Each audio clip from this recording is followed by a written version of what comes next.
Boa noite, boa noite. Mais um Expresso Cabala. Sejam bem-vindos ao nosso Expresso Cabala. Que bom ter vocês aqui. Para quem não sabe, o Expresso Cabala ele é feito por vocês e para vocês.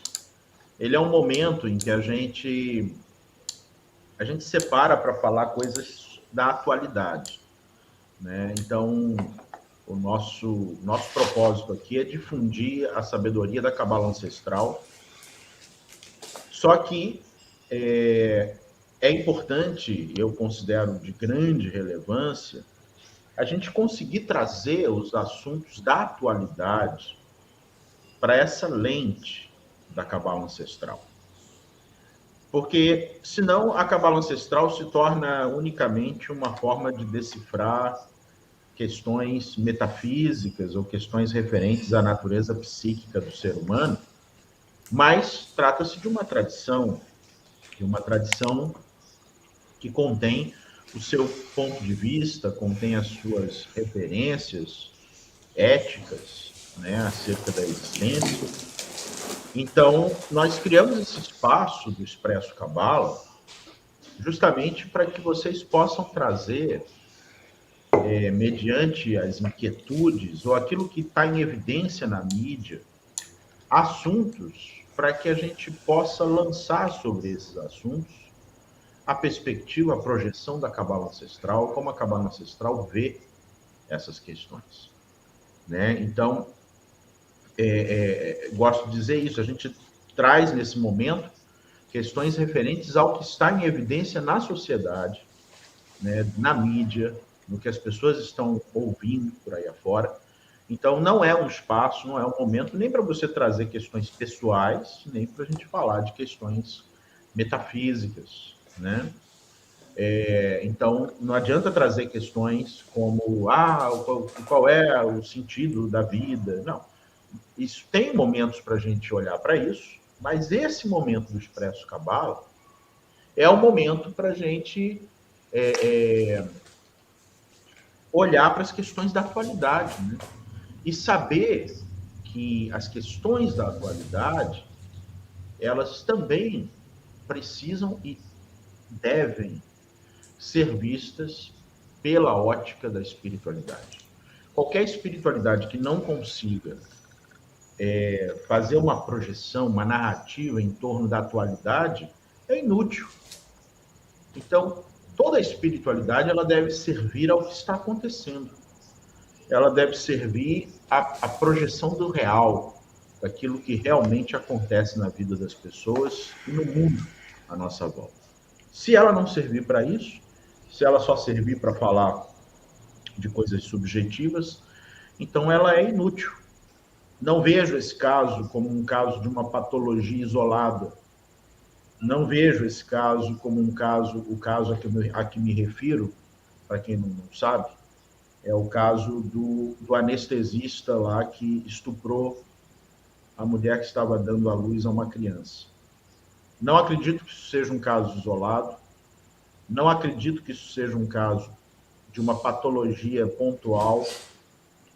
Acredito que isso só tem a permissão interna de acontecer, né, dentro do indivíduo, em razão de uma patologia social. Existe uma patologia social que precisa ser vista, precisa ser olhada, e por todos nós, homens e mulheres. Homens e mulheres precisam olhar para essa questão. Um homem violou o corpo de uma mulher. Essa frase poderia terminar aí. E isso por si só já é digno de um basta. Isso por si só já seria escandaloso. Isso por si só já seria perverso. E o perverso é uma figura de linguagem que existe dentro da tradição. Isso já seria perverso aí. Não fossem os outros elementos que se somam a isso. Até porque um homem violou o corpo de uma mulher é algo que dentro da sociedade humana ainda é algo comum. em vários níveis, em vários graus, em vários aspectos, em várias nuances. E até chegar a esse momento do homem violou o corpo de uma mulher, você tem muitas camadas que fazem com que o indivíduo chegue nesse estado. A primeira delas é a objetificação do corpo feminino. Vivemos numa sociedade que ainda objetifica o corpo feminino, ou que ainda estabelece a valoração do feminino a partir de seus atributos físicos ou atributos de beleza. E você vê isso até entre as mulheres, né? Às vezes eu vejo mulheres que escrevem textos incríveis e o que elas recebem de elogio é linda. Como assim linda? Vamos nos habituar a chamar as mulheres de sábias. Vamos nos acostumar a chamar as mulheres de inteligentes. Vamos nos acostumar a chamar as mulheres de inspiradoras. Por que linda? Porque é o que está se habituado a dizer. É o que se padronizou, que é gentil dizer. Aí você vai lá, escreve um poema incrível, escreve um texto incrível, escreve uma abordagem incrível. E você vê lá, linda, linda, linda, você é linda. Que isso? Essa objetificação do corpo feminino, quase como sendo uma obrigatoriedade do corpo feminino ser belo, do corpo feminino ser lindo, ou ser aprovado como lindo e belo, para que haja aprovação desse feminino na sociedade. Então começa por aí. Começa por essa objetificação do corpo feminino. Uma objetificação que faz com que o corpo feminino seja visto apenas como algo que seja fonte de prazer ou de gestação. Estamos no século XXI, já deu, gente. E a gente está na semana de Pinhais. A semana de Pinhais é a semana do basta. Já deu. O segundo estágio, antes de chegar na violação do corpo, é um estágio cultural também. Quando eu falo dessa objetificação do corpo feminino, eu estou falando de uma dimensão cultural, que é a dimensão, que é uma perspectiva cultural da mulher como propriedade. Da mulher como propriedade, que eu posso usurpar a propriedade, já que o dono não está ali. E o dono pode ser o pai, pode ser o marido, né? Cadê o marido que não estava ali? Como assim? Eu preciso que tenha um homem ali para que a mulher não seja estuprada, abusada. Por quê? Porque a mulher ainda é vista como sendo propriedade de alguém. Como tendo a necessidade de ser resguardada por alguém. Caso contrário, é como um relógio perdido. É como um objeto deixado de lado, negligenciado. Como assim? Então, são muitas coisas que a gente tem que pensar por trás disso. E quisera eu que esse fato ele só contivesse esse aspecto chocante e absurdo que é a violação do corpo de uma mulher, mas não por trás dele há muitas outras coisas absurdas. Há muitas outras coisas absurdas por trás disso aí. Coisas que vão no cerne da construção da nossa sociedade, da construção da mentalidade do ser humano, da perda patológica da nossa capacidade de sacralizar o outro, de honrar o outro. Há mais de 5.000 anos atrás, uma das obras mais importantes de nossa tradição foi escrita, o livro de Raziel. Poucas pessoas têm acesso à dimensão original dessa obra. E o livro de Raziel é é um manual que nos ensina como voltar ao essencial. É um alerta que Iraziel, que é um anjo, faz para a humanidade antes da humanidade sair do Jardim do Éden. Então, ele diz o seguinte, ele diz, vocês vão sair. Mas quando vocês saírem, vocês vão ter que encontrar o caminho de volta. Porque vão sair para ter que voltar. Mas só vai voltar se houver a recuperação de dois aspectos. O livro de Iraziel não foi escrito, ele foi escrito há 5.000 anos atrás, mas ele não foi escrito para 5.000 anos atrás. Ele foi escrito para hoje. Ele foi escrito para esse momento, onde Iraziel nos dá qual é o caminho de volta. E há 5.000 anos atrás, ele aponta dois elementos que são os dois elementos mais presentes dentro da obra do livro de Iraziel. O primeiro é reverência, respeito, sacralização do outro, reverência pelo outro. A gente vive na sociedade, né, da perda total da sacralidade. A gente vive dentro de um momento colapsante, onde a irreverência se tornou o padrão fundamental. Muito se fala hoje em dia, e lá vai eu falar de política, né? Daqui a pouco já tem mais gente aí me chamando de comunista, como vai me chamar, esquerdista. Eu vou falar sobre isso também.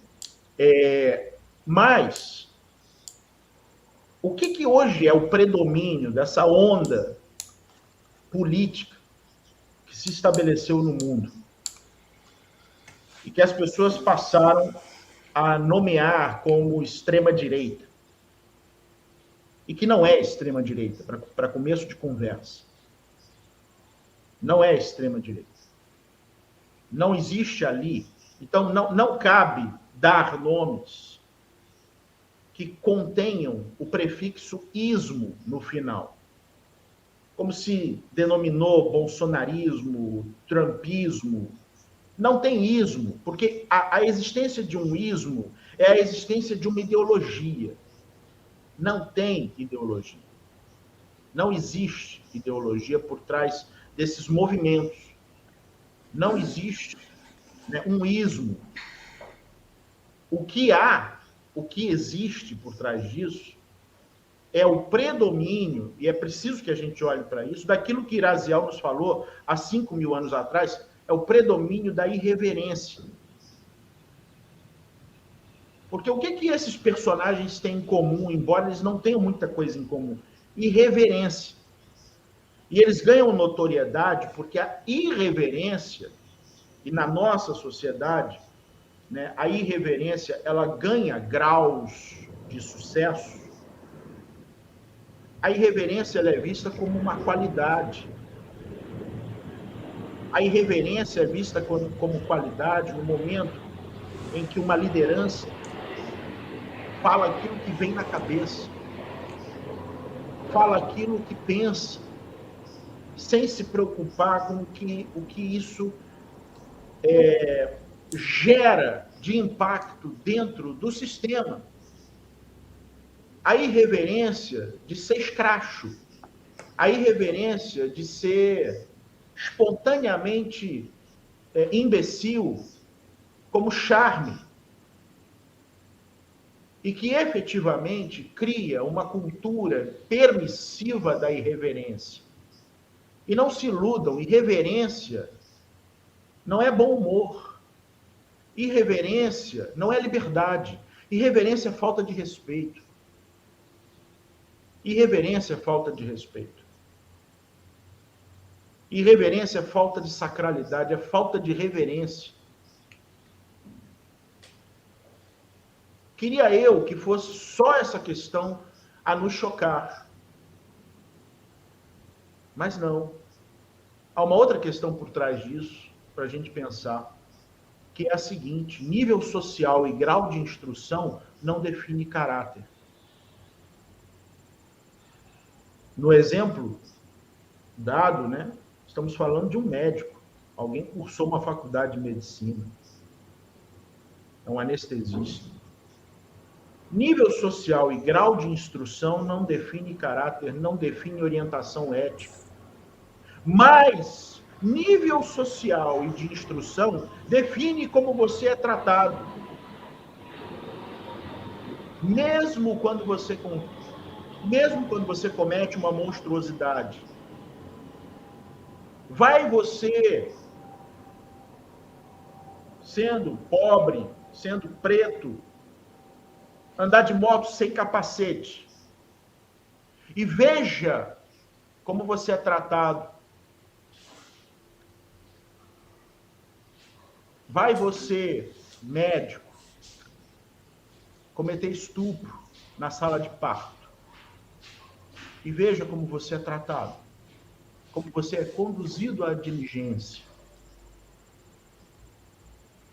Então, embora o nível social ainda, né, a gente possa perceber que o nível social ele não define caráter, o grau de instrução não define caráter, mas ele define a maneira como você é tratado.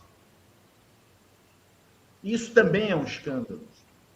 Não que ele devesse ser tratado com brutalidade, não que se devesse colocar esse indivíduo na mala de um carro e jogar uma bomba de gás lá dentro. Não, mas todos deveriam ser tratados de forma igual e digna.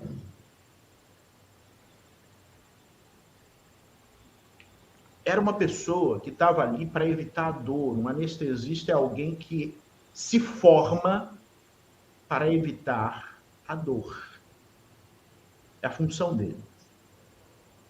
Ele é formado para isso.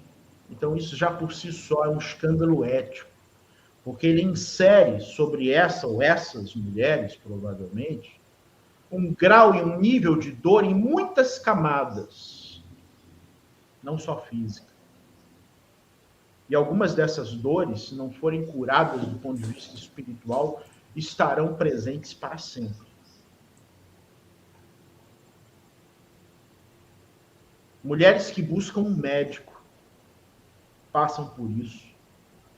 Mulheres que buscam terapeutas passam por isso. Mulheres que buscam líderes espirituais passam por isso. A violação de sua dignidade. O que há em comum? O que há em comum entre médicos abusadores, terapeutas abusadores, líderes espirituais abusadores? O exercício do poder sobre o outro. A capacidade de deixar o outro vulnerável diante de você. Por não saber lidar com o exercício do poder sobre o outro. Não saber lidar com o fato de ter alguém vulnerável diante de você.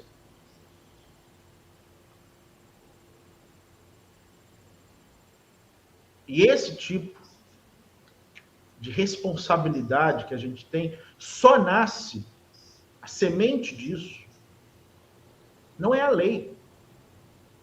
Não é a lei que vai curar isso. Porque a lei já existe.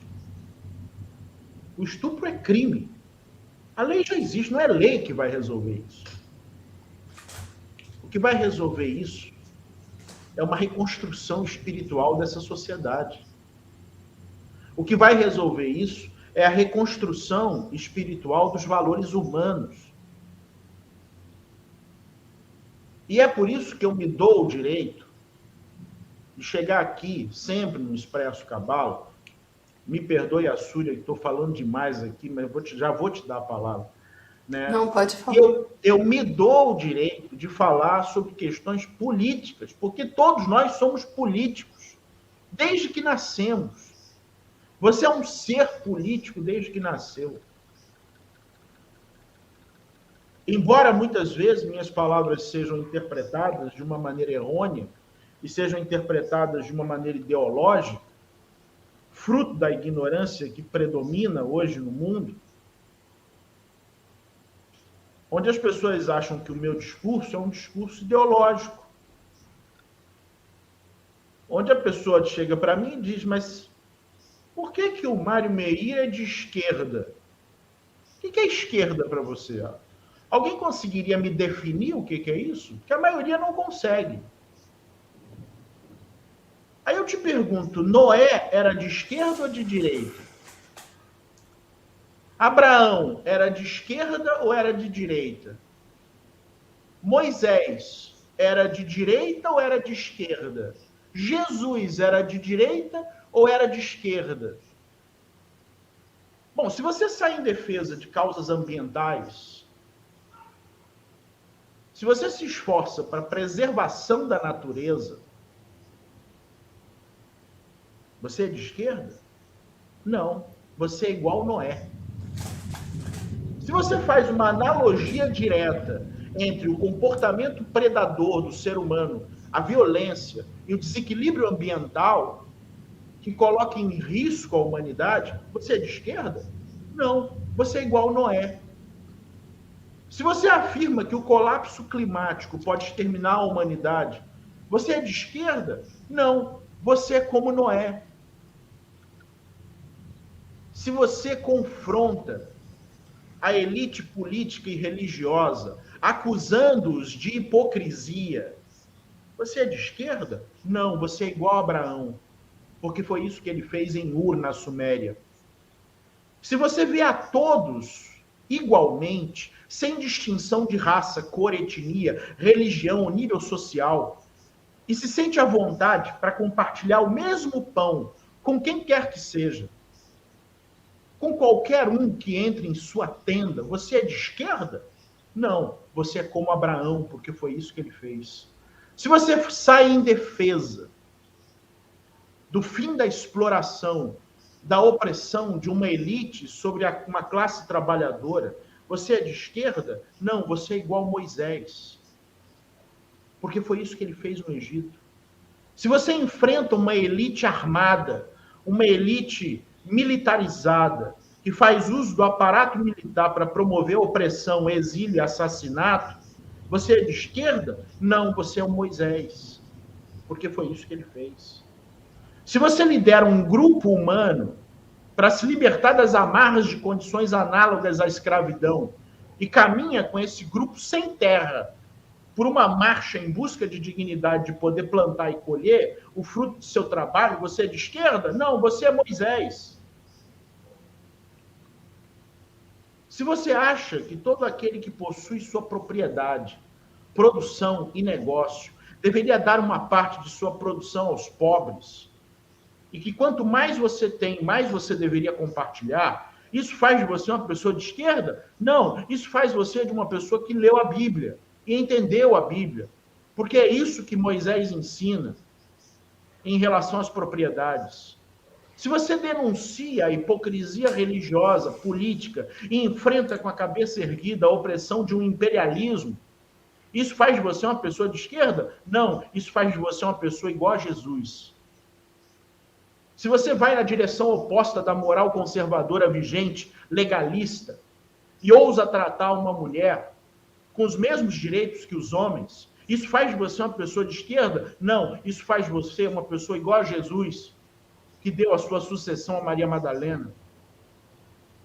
Se você defende dar comida a quem tem fome, dividir o pão, o peixe e até mesmo a túnica que você veste a quem necessita, faz de você uma pessoa de esquerda? Não, faz de você alguém como Jesus. E se você, ainda assim, acredita que nem só de pão vive o humano, mas também de toda a sabedoria que precisa chegar a todos, sem distinção, todos que desejem se abrir para ela, em um tempo em que apenas os eruditos, uma elite erudita, poderia ousar pensar, isso faz de você um sujeito de esquerda? Não, isso faz de você alguém igual a Jesus. Se você se sente perseguido, denunciado, caluniado, difamado, por causa das ideias inclusivas, e estende a mão ao oprimido, o ladrão, a prostituta, o leproso social, que são os indivíduos invisíveis de nossa sociedade, isso faz de você uma pessoa de esquerda? Não, isso torna você bem próximo dos virtuosos de minha tradição. Todo cabalista, todo judeu, todo muçulmano e todo cristão carrega nas costas o fardo do preconceito, porque já sofreu com isso. Carrega nas costas o fardo da perseguição ideológica, porque já sofreu com isso. Perseguição política, porque já sofreu com isso. Massacre, escravidão, preconceito sofrido por sermos quem somos. Todos nós somos discípulos de exilados políticos. Homens e mulheres que foram presos, considerados criminosos, rebeldes e contrários aos bons costumes, e que a luz infinita nos livre desses bons costumes. Todo discípulo de Moisés, Jesus, Rabi Akiva, Shimon Bar Yochai é discípulo de um perseguido político. Nossos antepassados foram perseguidos, presos, torturados e mortos como se fossem criminosos. Eu não sei qual é o nome que se pode dar a isso. Se isso se chama direita ou esquerda. Eu só sei que eu chamo isso de minha tradição. O que eu sou é um cabalista. E minhas ideias e meus planos para a humanidade estão coerentes com a história de minha tradição. A mensagem que eu trago é perigosa, assim como foi a mensagem dos meus antepassados. As ideias que defendo são avassaladoras, assim como os meus ancestrais. O fato é que direita e esquerda são formas de embrutecer ou emburrecer nossos argumentos e dar vazão ao nosso ódio. E te digo, se você está disposto a seguir uma via espiritual com quem quer que seja, não precisa ser comigo, esteja pronto a abdicar do ódio por quem quer que seja.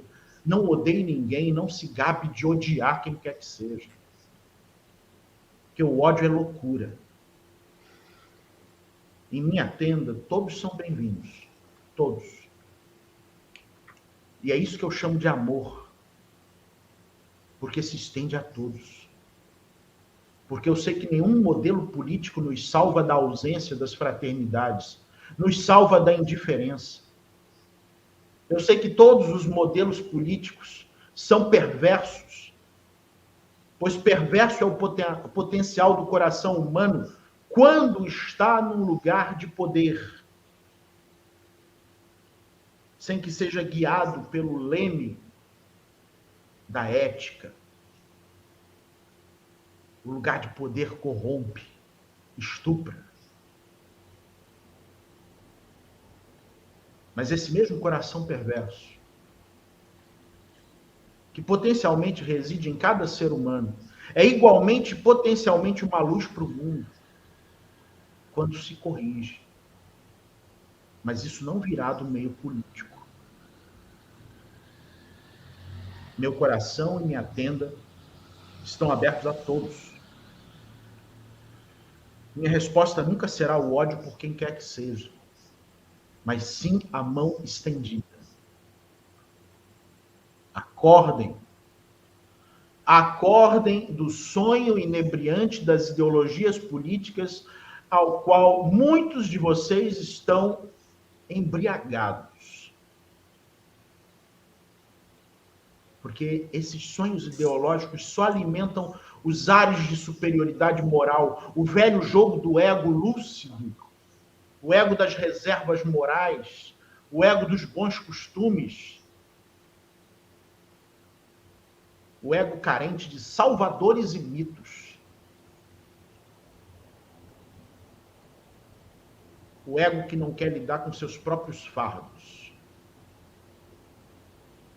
Se as nossas respostas, como cabalistas, as dores do mundo não forem diferentes do que a multidão grita, então ser um cabalista não vale a pena. É inútil. Então, se o teu grito, se a tua resposta a tudo isso for a resposta de multidão, seja a multidão que está de um lado ou do outro, você ainda é multidão. E enquanto você for multidão, você é escravo. Porque a multidão não sobe a montanha. É um a um. É um processo interno. Que cada um olhe para si como lida com sua superioridade. nas coisas mais banais do dia a dia? Como lida com o fato de ser autoridade no que quer que seja? Que cada um olhe para si e cure o coração perverso que há em si próprio. Para que a partir daí a gente seja uma luz na escuridão. Há muita luz nesse momento, gente. Há muita luz. Por mais difícil que seja a gente enxergar, e muitas vezes ela está oculta, existe muita luz. Estamos no ano de Malki, na porta de um ano de Rubá, que é um ano da amabilidade, que é um ano do desejo doador. Então esse ano, ele é um ano para a gente tomar posse. Tomar posse daquilo que a gente acredita, dos valores que a gente sustenta, daquilo que a gente entende como humanidade. Tomar posse de falar sem medo e principalmente de receber o que a luz está iluminando. Porque o que está acontecendo é que a luz está iluminando muita escuridão. Isso sempre aconteceu. Mas agora a gente tem câmeras de vídeo, tem pessoas que têm mais voz, mais coragem para tomar posse e informar outras pessoas de que há algo errado. Eu trouxe para vocês uns números, não para... simplesmente para que a gente tenha clareza disso, né? Então, o Brasil teve um estupro a cada 10 minutos e um feminicídio a cada 7 horas em 2021. Isso é o que foi contabilizado, porque existem muitas vítimas disso que não falam por medo, que não falam por culpa, que não falam por vergonha, que não falam por tristeza, que guardam isso dentro de si e que nesse momento tem a chance de saber que tem algo errado. Porque muitas pessoas carregam, às vezes, acontecimentos como esse na vida. Mulheres, homens também passam por isso, mas mulheres muito mais, em número maior, mas carregam uma vida inteira, ou se sentindo culpadas, ou achando, ou com medo, ou com vergonha, ou guardando aquilo dentro de si.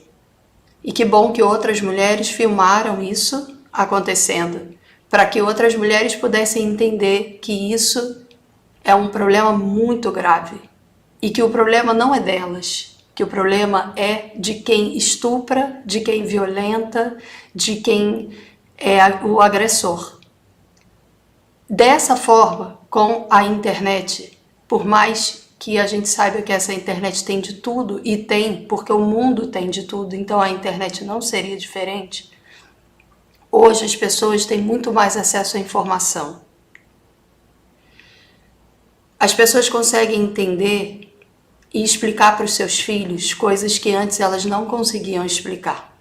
Sobre abuso, sobre pedofilia, sobre o toque do corpo, sobre determinadas ações que antes não se falava. Professores hoje têm mais coragem de ensinar seus alunos a isso também. E a luz está aí. A luz está na informação que está chegando nas pessoas que não tinham informação ou que não tinham coragem para denunciar. Então, é indigesto o que está acontecendo, só que isso sempre aconteceu. Eu sinto muito por todas as mulheres que foram agredidas psicologicamente, fisicamente, que foram estupradas, violentadas, oprimidas. Sinto muito por todas essas mulheres que tiveram que passar por isso em suas vidas. Muitas delas, às vezes, com criança no colo, muitas delas numa sala de parto, num hospital, num trabalho, numa escola, em locais onde ela, nas suas próprias casas, com pessoas que deveriam proteger e dar segurança, e estavam ali agredindo. Homens e mulheres, meninos passam por isso também. Mas é muito importante que a gente traga esse lugar. A luz desse momento está na possibilidade da gente refletir sobre isso e da gente dar um basta.